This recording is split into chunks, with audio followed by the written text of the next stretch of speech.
Book గురించి discussion. Yeah! So, అయితే ఏంటంటే ఆంటీ మనము ఈ లూయిస్ హే అని ఒక గ్రేట్ స్పిరిచ్యువల్ మాస్టర్ ఉన్నారనమాట. ఆవిడ ఎంతో మందిని హీల్ చేశారు. ఒక 30 ఇయర్స్ దాకా సర్వీస్ చేసి, తన కౌన్సెలింగ్స్ ద్వారా చాలా మందిని హీల్ చేశారనమాట.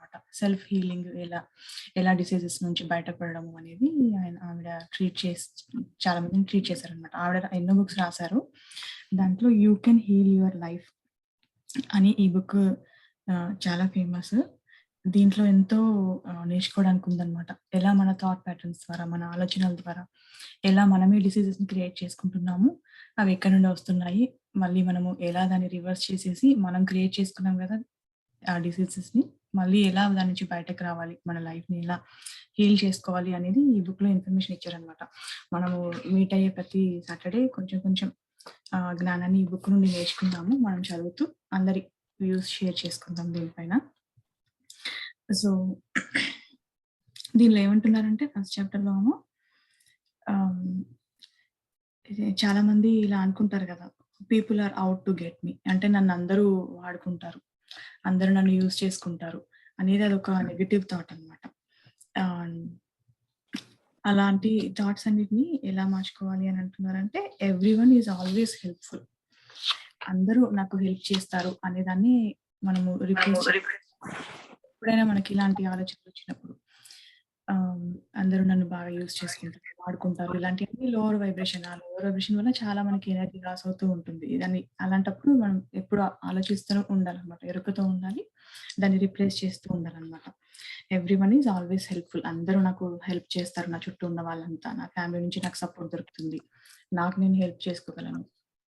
నా రిలేటివ్స్ అంతా హెల్ప్ చేస్తారు. ఆఫీస్‌లో ఉన్న ఎక్కడున్న అందరి దగ్గర నుంచి హెల్ప్ దొరుకుతుంది అని మనం ఆలోచిస్తూ ఉండాలనమాట.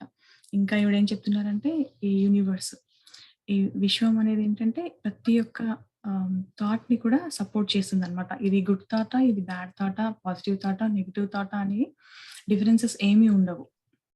ఈ విశ్వానికి. విశ్వం అంతా ఏంటంటే ఎనర్జీ ఇస్తూనే పోతూ ఉంటుంది. సో, అంటే మన ప్రతి ఒక్క ఆలోచన అవుతూ ఉంటుంది. చాలా జాగ్రత్తగా ఆలోచించాలి.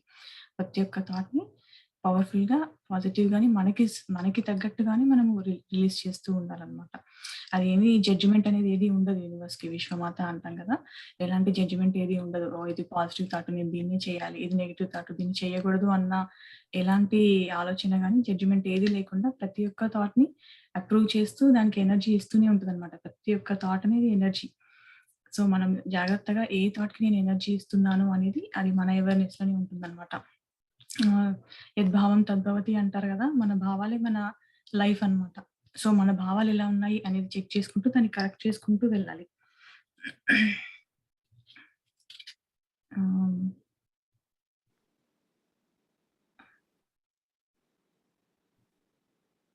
ఇది ఇంకా థాట్ ప్యాటర్న్స్ ఎలా ఉంటాయంటే, మన చిన్నప్పటి నుంచి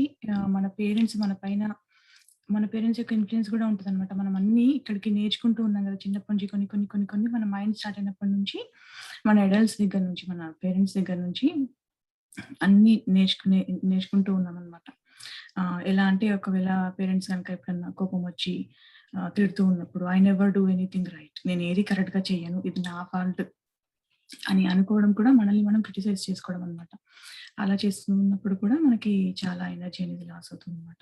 మనకు ఒకవేళ కోపం వచ్చినా గానీ మనల్ని మనమే అనుకుంటూ ఉంటామనమాట. నేను చాలా చెడ్డదాన్ని, నాకు కోపం ఎక్కువగా ఉంది అని మనం ఎన్నో పెట్టుకుంటూ ఉంటామనమాట. ఆహ్, వాటన్నిటిని రిప్లేస్ చేస్తూ నేను ఐయామ్ వండర్‌ఫుల్ అని మనం దాన్ని రిప్లేస్ చేస్తూ ఉండాలనమాట. ఇంకా ఈవిడేం చెప్తారంటే మన మిర్రర్ వర్క్ గురించి చెప్తారనమాట బాగా దీంట్లో. మిర్రర్ వర్క్ అంటే ఏంటంటే, మనము ప్రతీదీ ఈ మిర్రర్ అంటే ఏంటంటే, మనం చిన్నప్పటి నుంచి మనం అపోజిట్ పర్సన్‌ని చూస్తూ నేర్చుకుంటూ ఉంటుందనమాట. అంతా మిర్రర్ అనమాట. ఓకే. అక్కడి నుంచి అన్నీ నేర్చుకుంటూ ఉన్నాం. మనల్ని ఎవరైనా ఏమన్నా ఈ చిన్న మిస్టేక్ చేసినా మనల్ని ఏదో ఒకటి అన్నారనుకోండి పేరెంట్స్, అది అలా మైండ్‌లో పడిపోతుంది. పడిపోయి ఓహ్! నేను ఇదేది కరెక్ట్‌గా చేయను అని అలాగే ఉంటుందనమాట. మనల్ని మనం ఇష్టపడకపోవడం. దాన్నంతా ఎలా రిప్లేస్ చేయమంటారంటే మిర్రర్ వర్క్‌తో. ఒక మిర్రర్ దగ్గరికెళ్ళేసి మనల్ని మనం I love you so much. I love you so much అని చెప్పుకోమంటారనమాట. చాలా మందికి ఆవిడ ట్రీట్ చేసే క్లయింట్స్‌కి ఎలా అంటే వాళ్ళని వాళ్ళ మిర్రర్‌లో చూసుకోవడం కూడా వాళ్ళకి ఇష్టం లేదనమాట. వాళ్ళని వాళ్ళు కళ్ళల్లో కళ్ళు పెట్టి చూసుకొని కూడా చూసుకోలేరట. అంటే అంత హేట్ చేస్తూ ఉన్నారు వాళ్ళు.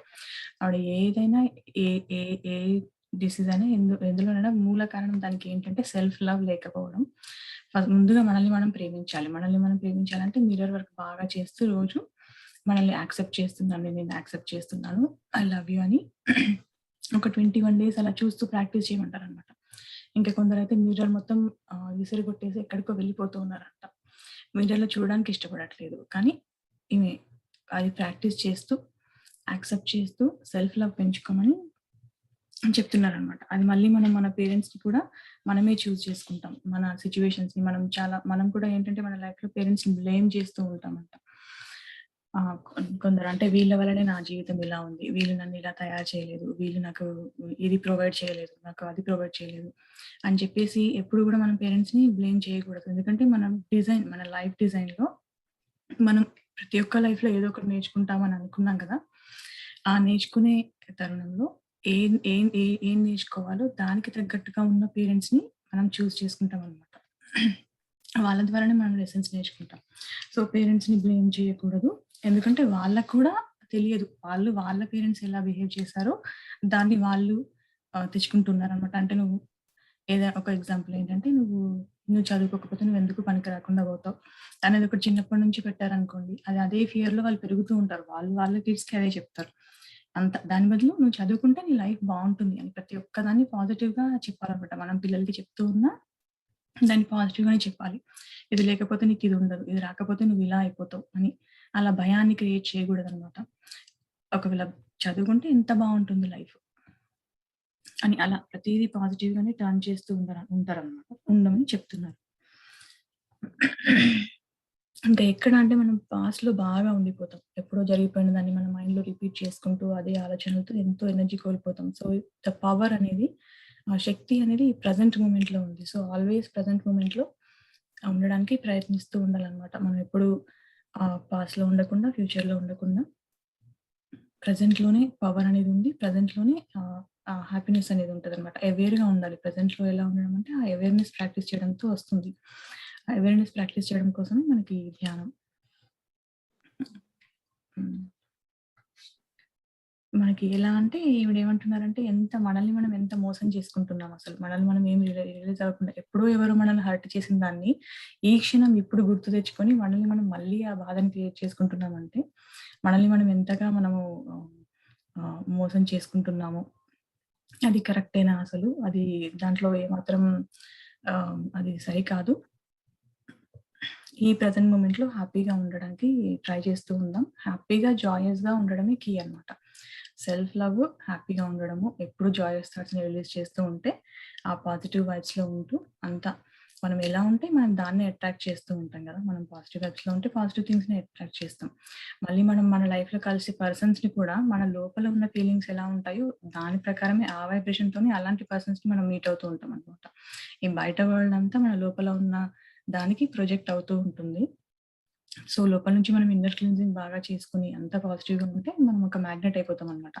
అలాంటి థింగ్స్‌ని అట్రాక్ట్ చేస్తూ ఉంటాం. సో, ప్రెజెంట్ మూమెంట్‌లో ఉండడం, పాజిటివ్‌గా ఆలోచిస్తూ, మిరాక్యులస్‌గా ఆలోచిస్తూ ఉండడం ఇంపార్టెంట్ అని చెప్తున్నారిక్కడ. Okay.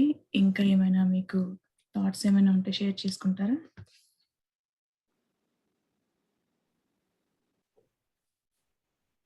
Yeah! I'm not good enough అని అసలెప్పుడు అనుకోకూడదంట. ఐయామ్ నాట్ గుడ్ ఎనఫ్ అనేదాన్ని ఐయామ్ వర్తీ అని రీప్లేస్ చేసుకోవాలనమాట. ఇంకా ఈ కోపము పాస్ట్‌లో జరిగిన మిస్టేక్స్ వల్ల మనం గిల్ట్‌లోకెళ్ళిపోతాం. ఇంకా మనల్ని ఎవరైనా హర్ట్ చేస్తే దాంట్లో క్రిటిసిజమ్‌కి ఇదేంటి యాంగర్‌లోకెళ్ళిపోతామనమాట. ఇవన్నీ గూడా నెగెటివ్ షేడ్స్ అని చెప్తున్నారనమాట. ఈ రెసెంట్‌మెంట్ ఆ యొక్క అన్ని యొక్క డిసీజెస్ యొక్క మూలము రిసెంట్‌మెంట్, యాంగర్ ఇవన్నీ. ఈ guilt is the cancer to the soul.